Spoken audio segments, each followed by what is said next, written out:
reminds me you are here.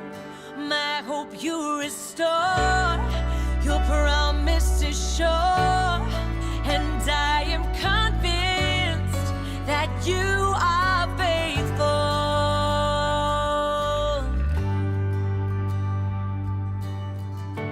All things are possible in your name.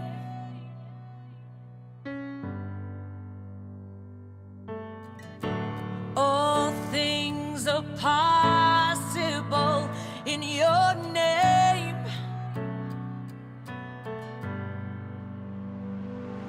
The stars, they hold your promise.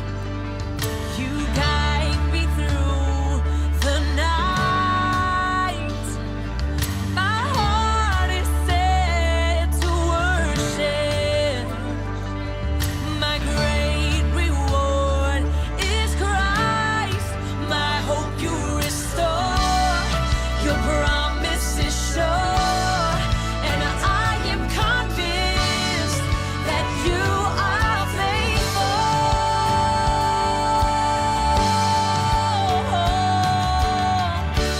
All things are possible in your name. Your name, Jesus. All things are possible in your name. Oh, your holy name. All things are possible in your name. In your name. All things are possible in your name. All shadows are lost, your light's breaking through. Shaken no more, I see only you. All shadows are lost, your light's breaking through. Shaken no more, I see only you. All shadows are lost, your light's breaking through. Shaken no more, I see only you. I see only you.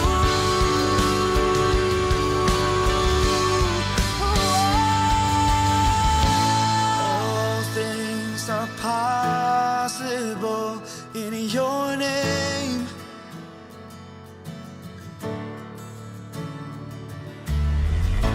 All things are possible in your name.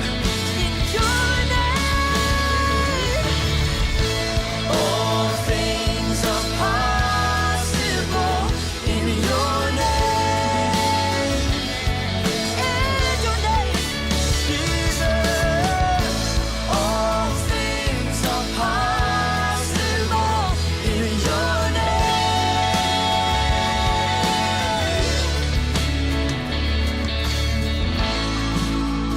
We believe in your power, Jesus. We believe in your name. All things are possible.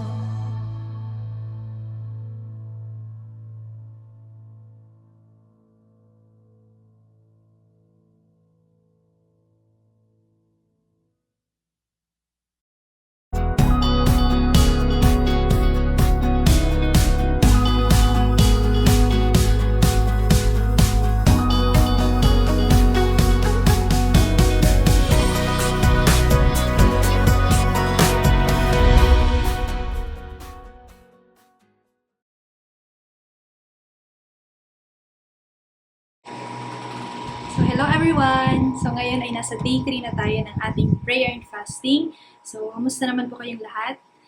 Meron na po bang mga answered prayer or mga nire-reveal sa inyo si God sa ating pangatlong araw, sa mga nagdaang 2 araw? So, ngayon, welcome sa ating day 3. Nung mga nakaraan, pinag-usapan na natin una is seeking the lost, na si Jenny ang nagtalakay sa atin, discuss. Ang pangalawa naman is serving others. And ngayon, ang pag-uusapan natin ay living the light naman. So, excited na po ba tayo para sa ating third topic, para sa ating third day prayer and fasting? So, before mag-start, ako pala si April Joyce Carda. So, most of you naman kilala naman na po ako. And I'm one of the serve team po. And praise God for His faithfulness dahil ako po ay fresh graduate. And yun po, thank you for the prayers din po. And isang malaking part po kayo ng milestone po na to, kung saan naabot ko ngayon. And so, andito na po tayo sa ating third topic. And ang topic po natin is living the light. So, ang ating word po for today, let's read from John 8:12. Sabi po dito, "Again, Jesus spoke to them, saying, I am the light of the world. Whoever follows me will not walk in darkness, but will have the light of life." So let's pray. Lord, we thank you, Lord, for this time, Lord God, sa aming pangatlong araw, Panginoon. Prayer and fasting, Lord God. Thank you, Lord, for sustaining us, Lord God. Thank you, Panginoon, for giving us this time, Lord God, to reflect, Panginoon, to just hear from you, Lord God. Pray, Lord God, for more of you, Panginoon, sa amin ngayong last day namin at sa even, Lord God, hanggang matapos ang prayer and fasting, Lord God. We thank you, Lord God, for the opportunity, Lord God, for the privilege, Lord God, to read your word, Lord God, to hear from you, Panginoon. And we continue to speak, Lord God, sa bawat isa sa amin, Lord God. We continue, Lord God, to honor you, Lord God, to praise your name, Lord God. In the mighty name of Jesus. Amen. So ngayon po, pag-usapan natin ang verse na to. Just to give you po context sa verse po na to, from this verse po up to verse 19, Jesus speaks with the Pharisees at the Feast of Booth or at the Feast of Tabernacle. Or pag sinabi po nating booth, tent. So yun po, parang feast po nila. So, where light is a prominent symbol. Bakit po ba naging prominent symbol ang light na ito? Ibig sabihin po ng prominent, important. So, ang context po kasi nito, di ba? Kasi during the feast po, maraming emblems or ceremonies na, kumaga, inaalala ng mga tao yung pillar of fire. Kung saan, si God, through the pillar of fire, yun ang naging light ng mga Israel nung sila ay nasa wilderness. Doon sa, mababasa natin ito sa Exodus. And ito yung naging context kung bakit sinabi ni Jesus na dito niya kinuha yung sinabi niya na I am the light of the world. Kumbaga, ito yung context niya and kinuha ni Jesus yung important symbol na to and simply applied it to himself na ma-relate doon sa mga tao doon sa kasalukuyan. And mababasa din po natin dyan na and the second of Jesus I am, kasi meron pa si Jesus ng 7 I am sa Book of John. So ito po yung second I am niya, sayings. This statement po shows the importance of God's saving light and how His follower or us are called to walk in it. So the question is, are you walking in His light? So, ngayon pag-usapan natin, what does it mean for Jesus to be the light of the world? Light, katulad ng sabi ko ni, light is an important imagery in scripture, di ba? Katulad ng sinabi ko about sa pillar of fire. Sa Old Testament, it shows us that God is Israel's light and salvation. Nasabi rito sa Psalm 27:1. And God's word is a lamp to their feet. Says in Psalm 119, 105. And in this specific verse sa Exodus kung saan nangyari mismo itong pagbigay ni God ng pillar of fire and yung pillar of cloud sa kanila is Exodus 13, 21 to 22. Kumbaga, ang presensya ng Panginoon ay naipakita at naiparamdam niya sa pamamagitan ng pillar of fire na naging ilaw nga ng Israelites nung sila ay nasa wilderness. Sa tuwing gabi, syempre pag gabi, di ba, alam naman natin madilim. So, kinailangan ni God na ipakita ni God yung kanyang presensya through that, yung pillar of fire. Kasi, alam natin nasa wilderness sila. So, wala silang any source doon. Si God lang nag-provide ng lahat sa kanila. And that shows yung faithfulness ni God sa buhay nila. Yung pagbibigay ni God ng dalawang pillar na yun. And, so God's light symbolizes His salvation, direction, and presence. And these three themes only find their fulfillment in Jesus Christ. So, yun yung pinaka-importante doon. Itong tatlong to, makikita natin yung fulfillment nito only kay Jesus Christ. Next is the light of the world saves. As John proclaimed sa John 1:4, a light cannot be overcome by darkness.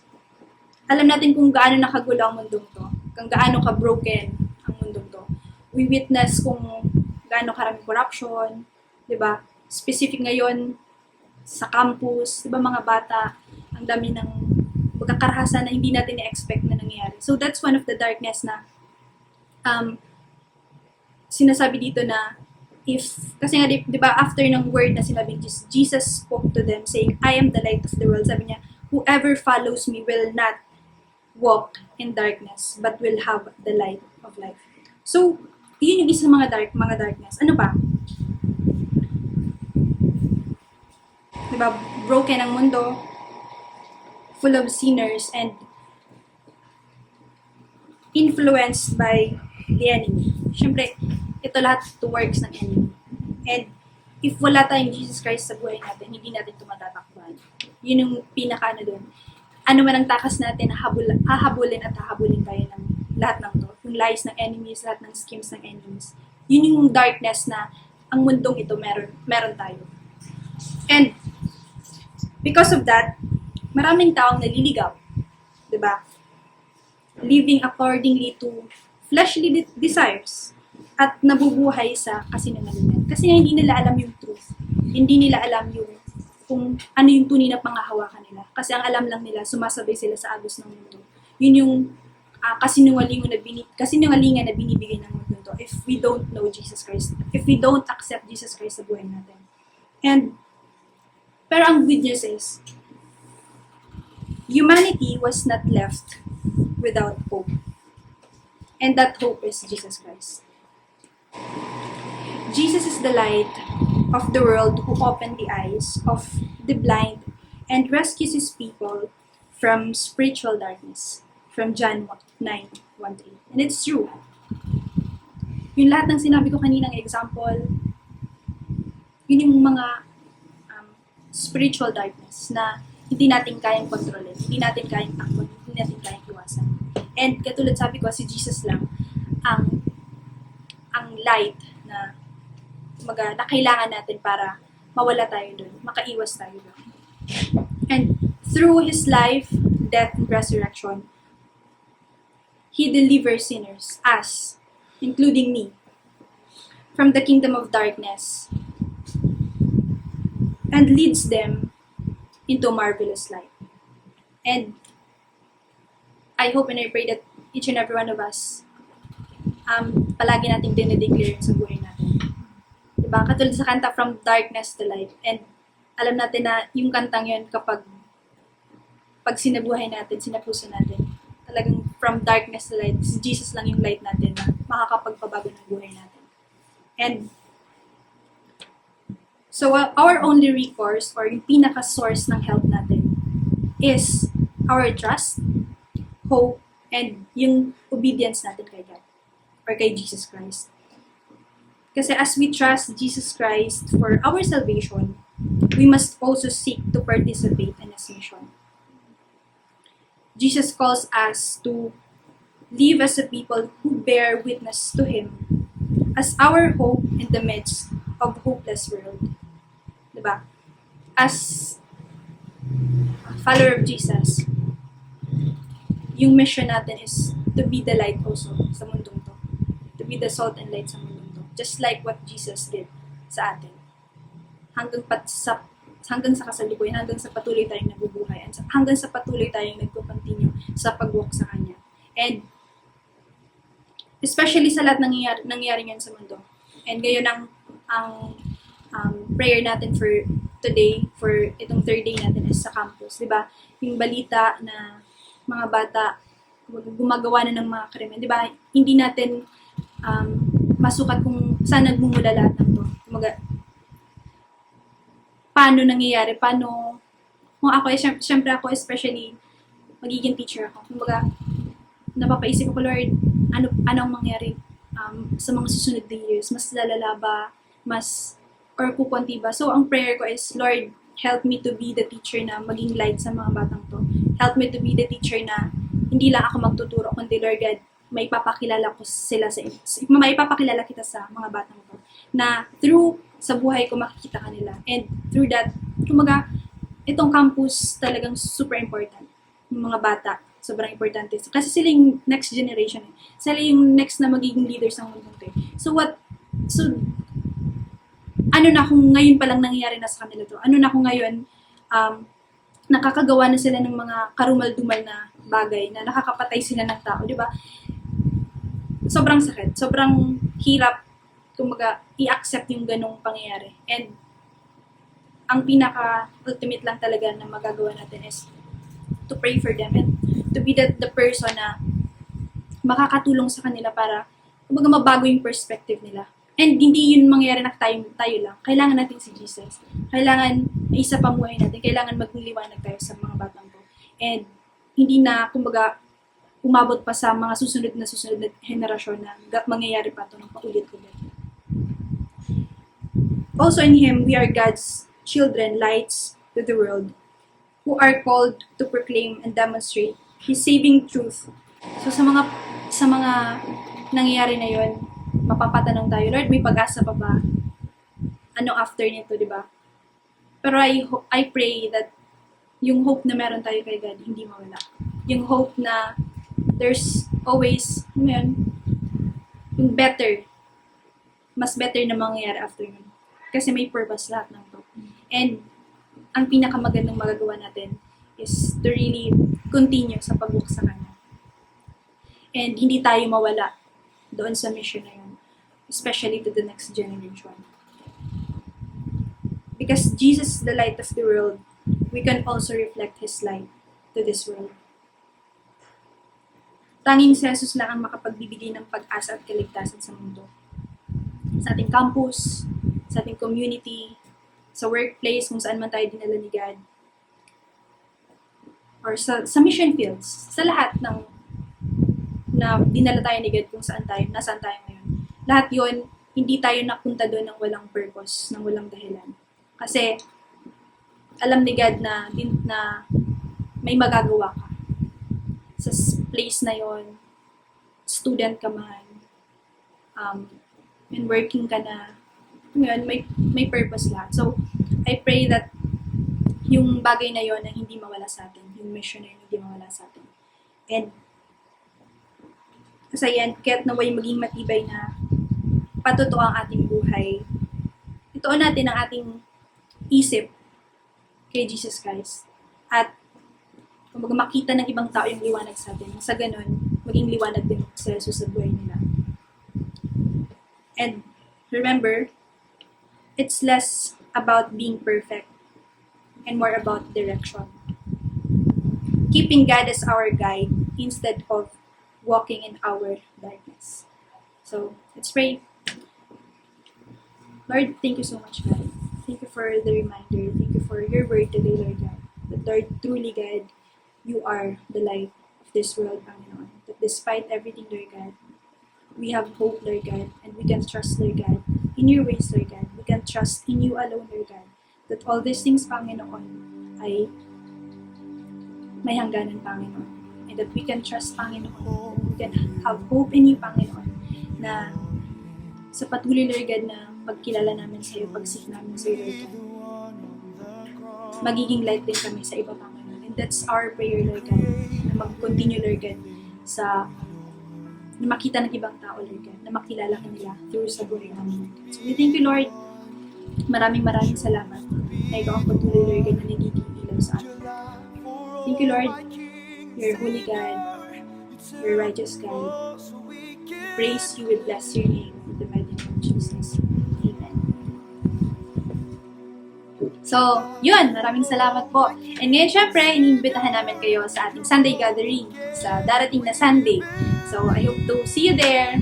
Bye! And you deserve all glory, everlasting glory.